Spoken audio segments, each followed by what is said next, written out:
माऊलींची पालखी सुद्धा सोन्याची होणार आहे। धन्यवाद गोविंद या माहितीसाठी। आणि आता आपण थेट खंडोबाच्या मंदिरात जाणार आहोत। त्या मंदिरामध्ये आकर्षक फुलांची सजावट करण्यात आली आहे आणि त्या सगळ्या मंडळींशी तिथल्या पुजाऱ्यांशी संवाद साधलाय आमच्या प्रतिनिधी आपल्या सगळ्यांच्या लाडक्या कीर्तनकार शिवलीला पाटील यांनी।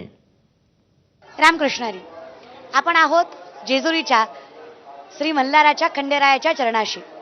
मल नावाच्या राक्षसाचा वध केल्यानंतर मल्हार नावाने सामर्थ्य असणाऱ्या शिव अवताराच्या या मल्हाराच्या ठिकाणी आपण बघतोय सर्व वारकऱ्यांना दर्शनाची एवढी ओढ आहे आणि अर्थात एवढ्या चालल्यानंतर सुद्धा, एवढा थकवा आल्यानंतर सुद्धा वयाचं थकव्याचं कुठलंच भान न ठेवता हे वारकरी पुन्हा एकदा शिवाच्या दर्शनाला, मल्हाराच्या दर्शनाला जेजुरीमध्ये अगदी गड चढून उत्साहाने येतात।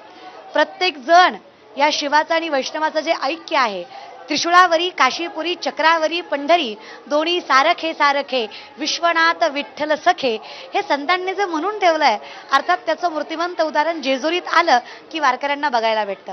आपण घर बसल्या एबीपी माझाच्या माध्यमातून जेजुरीच्या या खंडेरायाचं दर्शन घेतोय, कारण देवाच्या दर्शनासाठी देवाच्या जवळ असण्यापेक्षा मनोभावे देवाच्या सामर्थ्याने आत्मसात करण्याचा प्रयत्न ज्याला करता आला त्याला देव जवळ करता आला, असं परमार्थाचं सगळ्यात मोठं तत्व आहे। आपण या सगळ्या जल्लोषामध्ये बघतोय आणि या सगळ्याचं महत्त्व जाणून घेण्याचा प्रयत्न करतोय। रामकृष्णारी महाराज, तुम्ही मला सांगा की ह्या अवताराचं महत्त्व आणि ही सगळी जी गर्दी आहे, या अवताराचं सामर्थ्य, या सगळ्याविषयी तुम्हाला काय वाटतं? आजचा खंडोबाचा अवतार हा मणिमल्ल नावाचे राक्षस होते। मणी आणि मल्लांचा संहार करण्यासाठी, राक्षसांना मारण्यासाठी या शंकराने असं अकराळ विकराळ रूप घेतलं। हातामध्ये खड्ग आहे त्यांच्या, खड्ग म्हणजे तलवार। खडगेने दैत्यांचं खंडन केलं म्हणून देवाला इथं खंडोबा नावे। म्हाळसा देवीचे पती आहेत म्हणून देवाला इथं म्हाळसाकांत नाव आहे। मल्ल नावाचा राक्षस मारला, आपल्यातली जी वाईट बुद्धी त्याला मल्ल म्हणलेलं आहे। मल्लाचं हरण केलं म्हणून देवाला इथं मल्हारी नावे। आलेल्या सगळ्या भक्तांचा देव सदा आनंद करतो म्हणून इथं देवाला सदानंद नावे। आणि आजचा दिवस म्हणजे आज माऊली जेजुरीत येत आहेत म्हणून कुठलाही भेद मनामध्ये न ठेवता आजची पूजासुद्धा दरवर्षीप्रमाणे यावर्षीसुद्धा विठ्ठलाचं गंध देवाला लावण्यात येतं। आणि कुठलाही भेद मनात न ठेवता किंवा माऊली हे विष्णू आहेत म्हणून त्यांना भंडार व्हायचा नाही असं न करता, जेजुरीला जो खंडोबाला प्रिय असणारा आम्ही भंडारा जो वाहतो त्याच पद्धतीने आम्ही आज माऊलींचं स्वागत, खंडोबाला प्रिय असणाऱ्या माऊलींना म्हणजे खंडोबा समजूनच त्यांचं आम्ही स्वागत करतो।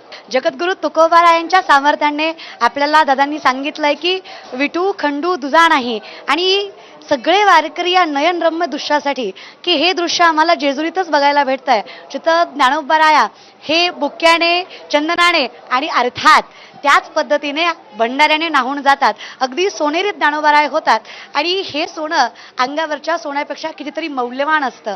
हा भंडारा म्हणजे सगळ्या दुःखाचा विनाश करणारा, सर्व षडविकारांचा नाश करणारा असतो। आणि याच भंडाऱ्यासाठी कित्येक लोक तळमळतात, किती देवता तळमळतात, आणि तो भंडारा वारकऱ्यांना या वारीमुळे सहज पद्धतीने मिळतो, जो भंडारा साक्षात मल्हार देवाच्या सदानंदाच्या चरणाचा असतो। म्हणून ही सगळी मंडळी जेजुरीमध्ये स्वतःला अजून भाग्यवान आणि सौभाग्यशाली समजतात आणि हे भाग्य असंच आनंदाने साजरं करतात आणि हे भाग्य स्वतःमध्ये असंच गाठीशी बांधून पुन्हा एकदा आपल्या आयुष्याला आणि आपल्या जीवनाला सुरुवात करण्याचा प्रयत्न करतात। रामकृष्णारी। तर शैव आणि वैष्णव